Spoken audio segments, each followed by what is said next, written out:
সুপ্রভাত সুধী দর্শকবৃন্দ, আমি সুরাইয়া।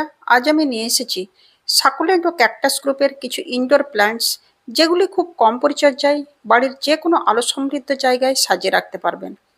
এগুলো বাড়ির ভিতরের হাওয়া পরিশোধনের পাশাপাশি এদের অতুলনীয় সৌন্দর্য সারাদিন আপনার মধ্যে এক পজিটিভ এনার্জির সঞ্চার করতে থাকবে। আজ এগুলির পরিচিতি, পরিচর্যা, রক্ষণাবেক্ষণ দেখাবো হাতে কলমে।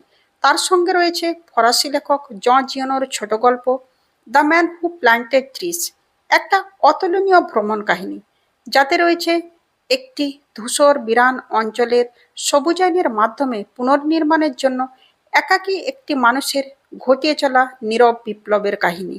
তিনি বলেছেন, 40 বছর আগে আল্পস পর্বতমালার পাদদেশ দিয়ে ভ্রমণে বেরিয়েছিলাম। জায়গাটি টুরিস্টদের কাছে খুবই অপরিচিত। পর্বতের ঢালুই তৈরি হওয়া এই অঞ্চলটি প্রাচীন, পরিত্যক্ত, অনুর্বর, একঘেয়ে। কোনো প্রকারের গাছপালা নেই, ছড়িয়ে ছিটিয়ে আছে কিছু ল্যাভেন্ডার জাতীয় আগাছা। আমি এই প্রাচীন পরিত্যক্ত অঞ্চলটির প্রশস্ত অংশ বরাবর পার হচ্ছিলাম। 3 দিন চলার পর এক নির্জন পরিত্যক্ত গ্রামে তাঁবু খাটাতে বাধ্য হলাম। আমাকে জলের খোঁজ আজ করতেই হবে। গতকাল আমি আমার জলের শেষ সঞ্চয়টাও শেষ করে ফেলেছি। এই পরিত্যক্ত নির্জন গ্রামটা দেখে একটু আশা জাগলো। নিশ্চয়ই কোথাও জলের উৎস রয়েছে।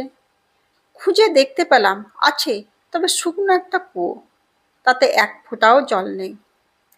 তাঁবু সরিয়ে নিতে বাধ্য হলাম। মাথার উপরে তীব্র সূর্যালোক আর প্রচণ্ড হাওয়া কানের পাশ দিয়ে শোঁ শোঁ আওয়াজ করেই চলেছে। এখনো পর্যন্ত কোনো প্রকার জল খুঁজে পাইনি, আর পাওয়ার আশাও দেখছি না। এইভাবে চলতে চলতে বহু দূরে মনে হলো একটা মানুষের ছায়া দেখলাম। এগিয়ে যেতেই দেখি এক মেষপালক 30টা ভেড়া নিয়ে বিশ্রাম নিচ্ছে এই উত্তপ্ত পাথুরে ভূমিতে। সে আমাকে তখনই পান করার জন্য জল দিল।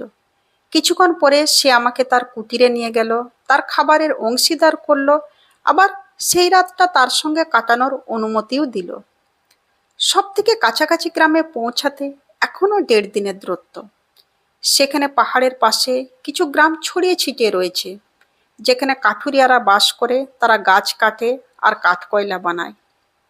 আমি অবাক হয়ে দেখলাম, এই মেষপালক একটা ব্যাগ বের করে টেবিলের উপরে ঢালল। তাতে ব্যাগ ভর্তি ওক ফল। খুব যত্ন সহকারে প্রত্যেকটা ফলকে পরীক্ষা করে ভালোগুলো বেছে নিলেন। তারপর 100টা ফল নিখুঁত হলে থামলেন। মানুষটির সান্নিধ্য আমাকে প্রশান্তি এনে দিল। আমি তার প্রতি কৌতূহলী হয়ে গেলাম। পরের দিন বালতির মধ্যে ভেজানো ওক ফলগুলো আর হাতে একটা লোহার শাবল নিয়ে তিনি বেরোলেন, আমাকেও সঙ্গে নিলেন। আমি তাকে অনুসরণ করে গিয়ে সেই জায়গায় পৌঁছে দেখি তিনি খুব যত্ন সহকারে মাটি খুঁড়ছেন, ওক বীজ বসাচ্ছেন, তারপর আবার মাটি চাপা দিচ্ছেন। এইভাবে পরম মমতায় তিনি 100টি ওক গাছ লাগালেন। তিনি আমাকে জানালেন, গত 3 বছর ধরে তিনি এই পরিত্যক্ত জায়গাটায় সমানে গাছ লাগাচ্ছেন। এখনো পর্যন্ত 1 লাখ লাগিয়েছেন, তার মধ্যে 20,000 উঠে এসেছে। পরের দিনে আমি বিদায় নিলাম।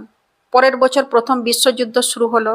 আমি 5 বছর যুদ্ধে ব্যস্ত থাকার পর কিছুটা ক্লান্তি কাটাতে আর কিছুটা তাজা বায়ু সেবনের জন্য আবারও ভ্রমণে বেরিয়ে পড়লাম আল্পস পর্বতমালার পাদদেশ বরাবর।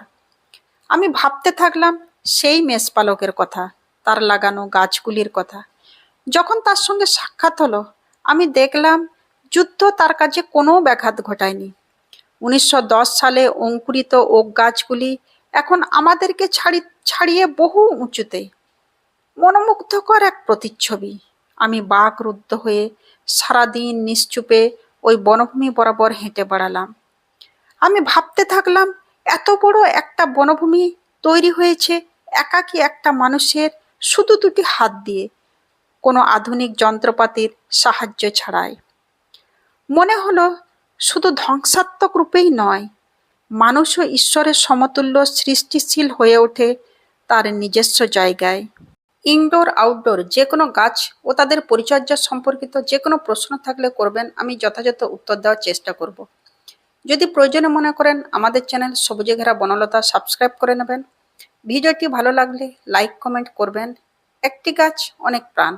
গাছ লাগান, ভালো থাকুন, ভালো থাকবেন।